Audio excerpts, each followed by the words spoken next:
Hello friends, Heidi here from Rain Country. God is good all the time. Well, I'm here for another video. This is the second one I'm doing in a new series I've started about how I am watching AI videos, especially in relation to self-sufficiency, preparedness, etc., so you don't have to, and breaking them down from the point of view of an actual living human being. So today it is the 13 hidden barter items that people aren't talking about, or something silly like that. So here's one of the things that will clue you in that a whole channel or that video is AI generated, almost entirely AI generated. Well, titles like that, for one. And also when you constantly hear phrases that are repeated throughout the whole entire thing, such as most preppers ignore, or they don't talk about, or don't think about, and then this added phrase, the uncomfortable truth is. These videos that in particular that I've been choosing from are from 100% AI generated. So AI voice, AI script, AI video compilation of maybe real and AI images, AI thumbnail, etc. Now, I would not do this if a real person was making these videos and putting this information out there. I wouldn't critique them this way.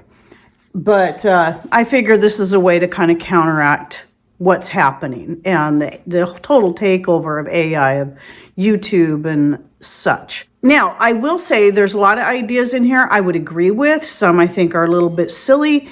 Some have their place, but there may be better options. So number one is USB rechargeable batteries or portable power cells. So you would, I totally think this is a great idea, having any kind of rechargeable battery setup, whether it be one of the portable systems you're seeing now, like the Bluetti, the Oopies, the Jackery, and I think there's even more coming out all the time. Investing even in something small can be a good idea, but they're talking about barter items, which also made this kind of weird. But I personally wouldn't see a lot of these things as something that I would stock up on for the sake of barter. And I will cover some of those things as I get to each topic. So I do believe this is a great idea, though who wants to stock up on portable power cells like the little ones? That's one thing, but those can still get expensive. And they better have some good stuff for bartering if you're going to do that. But I can also see bartering for, let's say you have some kind of generator, be it diesel, gas, solar, whatever, and people have items that they need recharged. Maybe they can come, charge them, and they can offer you something in trade. I think that's a cool idea. And I've heard of people doing that in extended power outages and locations where people would trade. Some people would just charge people stuff for free, but some people would bring things to barter to do that, because it's still going to take energy and wear and tear on any kind of system. And so that's a good thing to consider if you're the one that's needing stuff charged. Number two, this one, I get it, and yet, So they're talking about pharmaceutical electrolyte packs. And I know there's certain people out there selling more healthy ones. I personally had never even heard of this until I saw this video. So I started looking up and I'm like, oh, okay, well, there are people selling some that are at least a little more healthy, but maybe for barter, maybe to have a couple to throw into a go bag or something. But me talking more of as a person that would prefer to shelter in place if I can, or wants to be able to give information to those who have no choice but to shelter in place. Well, there are better, cheaper ways that you can make your own electrolyte drinks. And, obviously keeping water on hand, good, healthy water on hand is key. And having some good salts like Himalayan salt or the Redmond Real salt that you can add to that, and some fruit juices, especially citrus like lime or lemon or even orange, and then things that you can add for flavoring if you really want to. But your salts are where you're going to get a lot of those minerals that you need, and you can make these taste good, and it'll cost you a lot less just making such things out of what you already have on hand. And this can even be, if you're going to use it for barter, it could be something where you can mix something up real quick for someone and say, okay, here you go. You know, I don't know. It's kind of one of those, maybe not for me. I wouldn't do it personally. I wouldn't stock up on these things. That's just my personal opinion. The things to make it, yeah, but I already have that stuff on hand, so I'm not concerned about it. Okay, this one I do highly agree with, and that would be like little sewing kits. I keep one in my purse, and having little sewing kits for on the go or whatever is just good, because you never know when something's going to tear. And one of the things the video said is, you know, stock it up on all this clothing isn't going to do you any good if something rips. Well, true. So making sure you have quality thread, good sturdy thread. One thing I found is 100% cotton thread. I had switched to that, and then found that over time it just doesn't have the hold as something like nylon, or even a 50-50 blend like a poly cotton thread is going to last a lot longer. So sturdy thread and having some needles on hand is important. And these are cheap things that you can stock up on. And I absolutely agree with this. I have tons of thread, tons of needles, plus I have my sewing machine. But, you know, even for people who can't afford a sewing machine, just a needle and thread, having several of these on hand for repairing your clothes, absolutely can agree with that. And if you're wanting to make little mini kits that you can use for barter, or to even just give to people who need them, great idea. Okay, medical grade bandages. Yes, this is something I've spoken of many times. I think it's great to have some gauze, bandages, a good stockpile of these things, along with things like isopropyl alcohol and peroxide. These are all pretty cheap things you can stock up on, and even consider getting some sutures. I have some sutures that I bought a pack of. I did a video on this a while back when I was talking about on-the-go preparedness. But also consider things like just having some fabrics on hand that can be good for bandaging and then reusing. And yes, you can sterilize them by boiling them. So linen cloth is ideal, especially if you get the uncolored kind, just a natural linen cloth. I have some of that on hand. But even cotton fabrics that you can disinfect by boiling, adding a little bleach to the water, and so on. Now, this is one we actually do, but I've never thought of bringing it up. Now, we don't wear contacts, so contacts isn't something I would stock up on for myself. And who's going to use contacts as a barter item, by the way? But for yourself, yeah, if you wear contacts. But for us, glasses, reading glasses. We always have a lot of reading glasses, partly because they're always getting lost or broken. But it is nice to have several around the house and then have a lot of backup pairs, because, you know, in a massive grid down situation, you might not be able to get these things. So really, that I agree, that's a great idea. And of course, this one I've talked about many times, specialty spices and salt.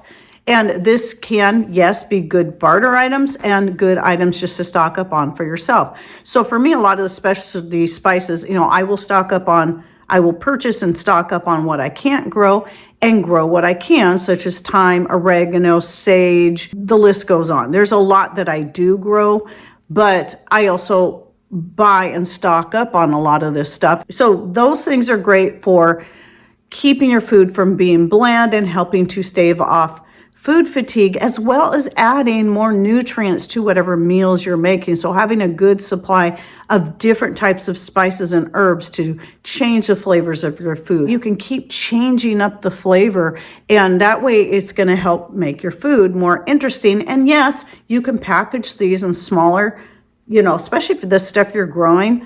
If you got a lot coming in, dehydrate it up, package it up in smaller containers, or just put it in big jars, and then when people need it, you can package them in smaller containers and use those as barter items. So yes, I highly agree with that. Another one was high-calorie protein bars. Well, I would agree on having something like having this to keep in your go bag, and maybe having some for barter. But you can also make your own. You can make your own granola bars. So I haven't done a video specifically on granola bars. I have done a video on making your own homemade granola. I have 3 videos. I did it back in 2016, 2017. And then I have a couple of videos on making your own food ration bars. There's a little bit of difference. Food ration bars are basically just glorified shortbread that's got a bunch of garbage added to it, but you can make your own shelf-stable food ration bars and change the flavor according to what suits you. I have one that's like a ginger, and I think I added orange to that, and then I have some chocolate ones, and I'll try to get those videos linked in the description box down below. Remember, if I forget to link anything, you can always just do a search on my channel, Rain Country, and then put the title of what you're looking for. This other one was water purification tablets. Now, I don't have any of those. That, again, could be something, maybe they wouldn't take up a lot of room that you could have for barter or to keep in your go bag. I don't have them. I wouldn't use them. I have other things that I would feel better about using. You can always just keep iodine, liquid iodine on hand, and then put a couple of drops in that in your water. A couple of drops of bleach, not the most desirable, but you can also let it off gas after you do that and kill anything in there. Having some good quality filters. We started off with the Life straws, and then down the road I think it's the Sawyer. I got a pack of those. And so I keep one in my purse. We have a couple of different filters we keep in our go bags as well. And so for the sake of personal use, I wouldn't stock up on a bunch of those for barter necessarily. You can, but it could get rather expensive. But keeping things like that on hand and with you, I think is really important. Maybe the tablets, if you really feel is necessary for the sake of barter, or just like with the the electrolyte drink, maybe you can just have some purified water that you've run through your own system, your own setup, like what we have with our rainwater, and you can barter with that if you need to. I know some of this stuff is based on having to pack things. I get that, but I'm trying to look at it from both sides as just personal use and also for barter items and what I would do. Okay, the next one, this is one I definitely agree with, and that is having your fuel canisters, a stash of fuel canisters for your various different stoves. So we have quite a bit of these, and you can learn how to refill those. Like if you're talking the propane canisters, even though technically you're not supposed to, you can learn how to refill them yourselves, and Patrick has done it. And so we have a lot of those for different things, like our, the camp stoves. Actually, if we ever have to use this camp oven over here, we just bring in a tank and plug it in there. Having several of those tanks on hand just for your own personal use, in that size, and keeping them filled and rotating them is really good, but also those smaller ones that you can use for camp stoves. I agree. I would say, yeah, keep some of those on hand, be it for yourself or for the sake of barter, because those would be worth quite a bit. But remember, there's many other ways to cook besides having to rely on fuel like that as well. So learning how to cook on an open flame and being able to start the fire in the first place, these are some important things.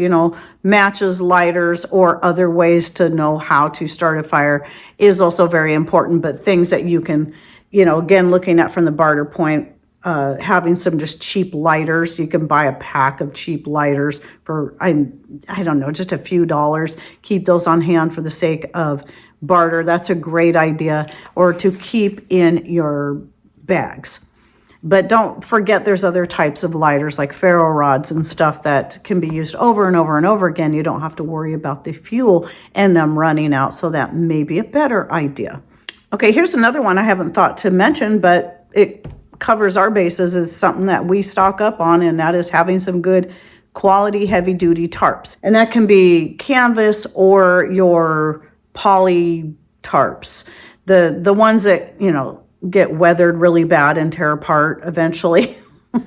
But if they're heavy duty, they're going to last a little bit longer, but regardless, they can have a whole bunch of different uses. And we have tarps of all different sizes that we keep on hand. So I do agree with this one. And for barter, maybe, yes, but definitely for your own sake, I would say have some good tarps on hand of various sizes. You can start by just purchasing a couple of small ones, but I would say get yourself to where you could have at least one really good size one. You just never know when you may need it. A lot of these can be used as temporary shelters or your window regulator breaks in your vehicle and you can't put your window up, you can't get a new regulator, you can't find anyone to work on it if you did, then having a tarp to protect your inside of your car is very smart.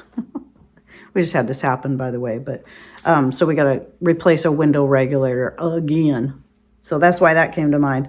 Antibiotic, ointments, and OTC meds, so over-the-counter meds. So things like painkillers and such. Again, I would agree that some of these could be good barter items. You know, having several little tubes of Neosporin on hand and maybe some ibuprofen and acetaminophen. We do, even though we rarely use those kind of painkillers, we do still keep them on hand just in case. But typically we rely on my own homegrown herbs, and I make my own homemade pain extract that I'll link to in the description box down below, that involves using the feverfew, the valerian leaf, and the catmint that I grow. And I think there's one more I throw in there. Oh, echinacea leaves. I throw those in there too. And that's a pretty effective pain reliever for me when I really need it. But even that, I still rarely ever take. The only times I end up taking something like ibuprofen is if it's really bad, like that time I broke my big toe and the pain was unbearable. My extract wasn't working, and so I just needed to get sleep. And so then I'll fall back on that, because sometimes, especially if you're rarely taking the ibuprofen or the acetaminophen, they will work better when you really need them. So that's another good reason, well, to keep them on hand if you have to, but try to rely more on your natural ways of killing pain. And so you can also barter with your tinctures or the herbs for the people to make them yourself. If you're growing the herbs, like all the ones I mentioned that go into my pain extract are all the ones I grow myself.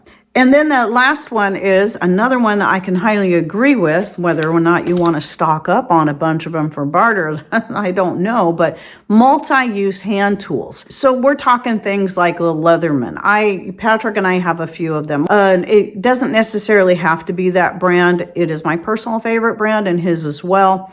I keep a Skeletal in my purse, but I also keep a couple other types of knives in my purse. And it's not, some people think, oh, it's all about protection. Well, it can be, but it doesn't have to be. And I've mentioned this before, like the knives and my Leatherman that I keep in my purse. I've been in situations where other people needed them for something that had nothing to do with the grid down situation, nothing to do with self-defense, just like, oh, we forgot a knife to cut this cake with. Well, I've got a knife, this should work. And it was big enough. And then, oh, I need some kind of pliers. Oh, well, here's my Leatherman. And yeah, I agree with having some of these on hand. Again, as far as barter goes, that can be a pretty expensive thing. If you're going to do that, I would suggest, you can buy some that cost a lot less and find them on sale and maybe get a few of those on hand. But definitely, I say have some of that stuff on hand for yourself. Now, I think I mentioned all 13. The funny thing about this video, by the way, that I took us from, is it was titled 11 items and even said a couple times 11 items, but they went through 13. If you're really liking these, please let me know in comments down below, and I will keep doing it. It's actually kind of fun for me. I hate AI with a passion, and in a way, I kind of hate watching these videos, but at the same time, if it's a way that I can fight back against this, because so many AI channels are popping up right and left, putting out a lot of the same repetitive content, that I thought, if nothing else, it's fun to put this more in human terms and add my opinion and thoughts to that. But again, everything should be based on what is best for you. And by the way, with the whole phrases of nobody ever talks about this, it's so dumb, because a lot of people do talk about a lot of these things in there. Anyway, I hope you enjoyed this video. Please share your thoughts and ideas down below in the comments section. And thanks for watching. Take care and God bless.